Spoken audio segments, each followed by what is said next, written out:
Ya, nama saya Subandi. Profesi saya banyak yang mengatakan bahwa saya ini adalah empu keris. Nah, saya tinggal di sini alamatnya Banaran, RT 04 RW 07, Kalwarengo, Kecamatan Jaten, Kabupatennya Karanganyar. Saya berprofesi ini itu dari sejak tahun 79. Nah, awal mulanya karena apa? Di dunia perkerisan ini artinya boleh dikatakan sudah mati suri, karena pada tahun-tahun itu sudah tidak ada orang yang mengerjakan bidang ini. Nah, karena sesuatu hal, artinya akan di Solo ini ada semacam perguruan tinggi seni, yaitu Akademi Seni Kerawitan Indonesia ASKI. Nah, dulu kantornya di Sasono Mulyo. Nah, kemudian berkembang sekarang punya kampus sendiri, yaitu di Kentingan, dan di kampus 2-nya yang seni rupa itu di Mojosongo.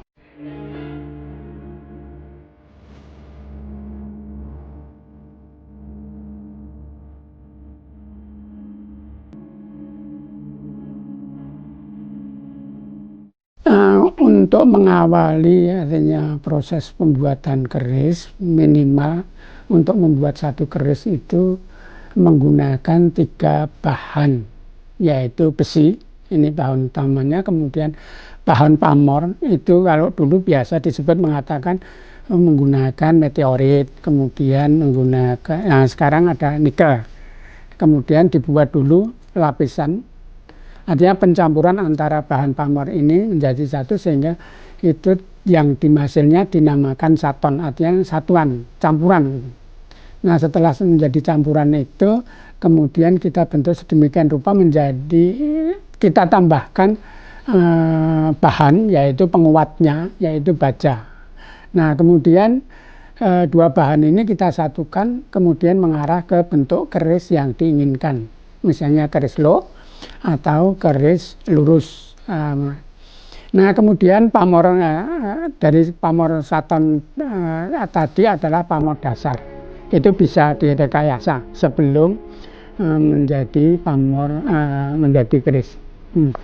Kemudian kira-kira 10 tahun yang lalu itu lahir sebuah prodi keris yang ada di ISI Surakarta, yaitu prodi keris dan senjata tradisional.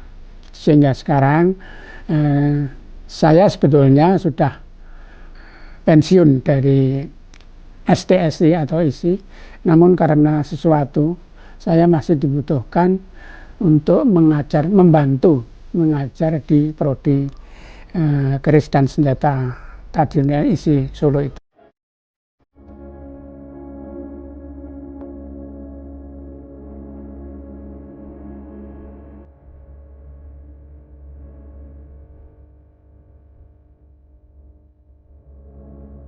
Sebetulnya keris semua menarik, dari secara fisik maupun dari sarungnya, bentuk kerisnya, motif pamornya, keris lok, itu semua menarik. Ada rincian bermacam. Misalnya dalam keris itu minimal, ada yang sampai 26 atau 27 rincian. Nah, mestinya dari satu bilah keris dengan mengandung 26 rincian itu semua digarap, di samping pamornya. Itu semua menarik semua, dan semua itu harus ada mengandung, kalau di orang Jawa, mengandung filosofi, ajaran-ajaran luhur. Maka dengan menariknya, dengan dari sisi nilai seninya juga ada, maka sebetulnya kan keris itu dari 2005 itu diakui UNESCO, karena keris itu walaupun diakuinya dari sisi dalamnya, misalnya kan bukan bendanya, artinya ajaran-ajaran yang ada di dalam bentuk keris itu yang sangat menarik.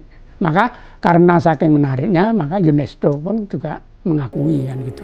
Secara fisik, secara kemampuan itu kan harus perlu, karena menurut saya membuat keris juga tidak mudah. Nah, kemudian laku, ada spiritual misalnya. Kalau empu misalnya ada kemudian nanti menentukan siapa yang pesan, kelahirannya, wetonnya dan sebagainya. Kemudian menentukan hari untuk baiknya si pemesan untuk memulai pembuatan keris. Kemudian ada upacara menggunakan sesaji dan sebagainya yang diperlukan untuk membuat satu karya keris itu.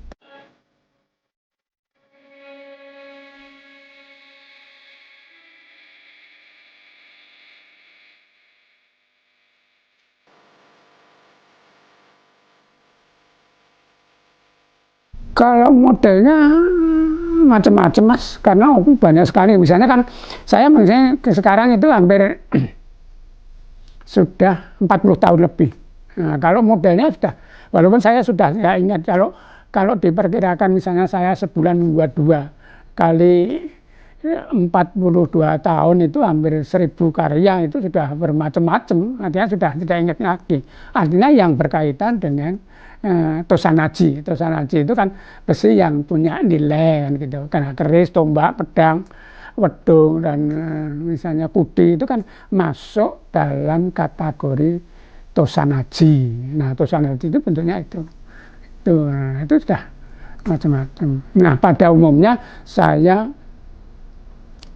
saya itu kebanyakan kerisnya, karena dari peminatnya ini yang diperlukan adalah membuat keris. Kalau peminatnya ya sudah luar dan dalam lah, itu kan sudah macam-macam, udah misalnya kan Australia ada, Inggris, Belanda, Prancis, Amerika, misalnya Singapura ada, Malaysia juga ada, Belanda. Kalau pesanan saya untuk satu keris, kalau keris-keris yang biasa tanpa ornamen dan sebagai motif tertentu, itu saya minta waktu untuk 1 bulan. 1 bulan 1 keris. Motif pamor itu juga puluhan Mas, artinya juga jumlahnya banyak sekali. Cuma dasarnya itu dari campuran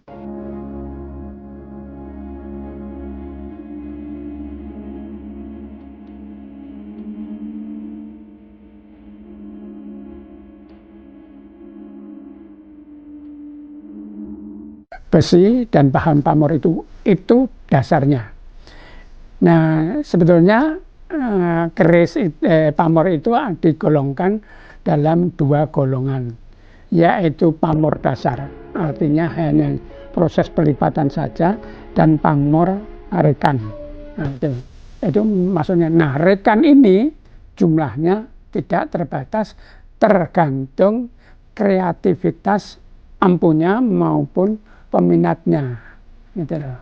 Jadi jumlahnya gitu loh. Ada saja misalnya satu keris ini, satu bilah keris bisa di situ bisa ada 3 motif pamor atau 4 atau 5, nah gitu loh, motif pamor di dalam satu bilah.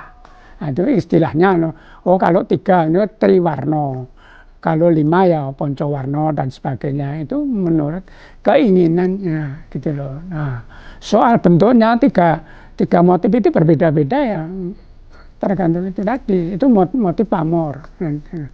Nah, ada pamor biasa atau pamor atau biasanya washing mutah atau asal keluar, dan pamor rekan. Dalam 2, nah rekan ini ya itu tadi paling mahal 45 juta. Itu yang pernah saya alami. Yang sering itu ya kisaran 20, 15 gitu, yang sering gitu.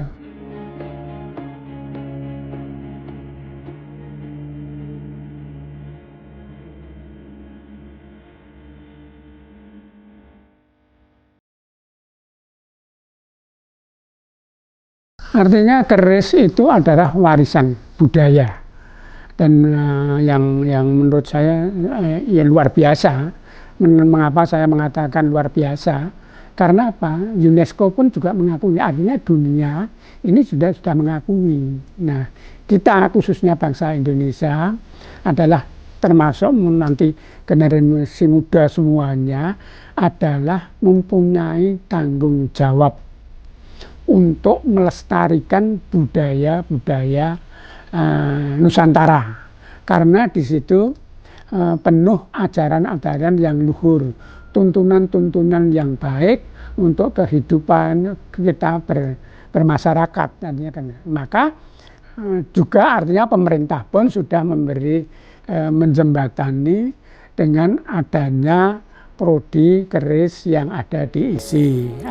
Ini adalah salah satu media atau jalan untuk memberikan pengetahuan pada generasi muda, siapa saja, artinya laki-laki, perempuan bisa belajar di situ untuk mencari ilmu, kemampuan di dalam berkarya. Kalau diisi kursusnya misalnya keris dan senjata tradisional. Makanya ini adalah keris adalah tanggung jawab, budaya adalah tanggung jawab generasi muda. Maka untuk itu saya mohon sebagai generasi bangsa mau ikut melestarikan budaya bangsa.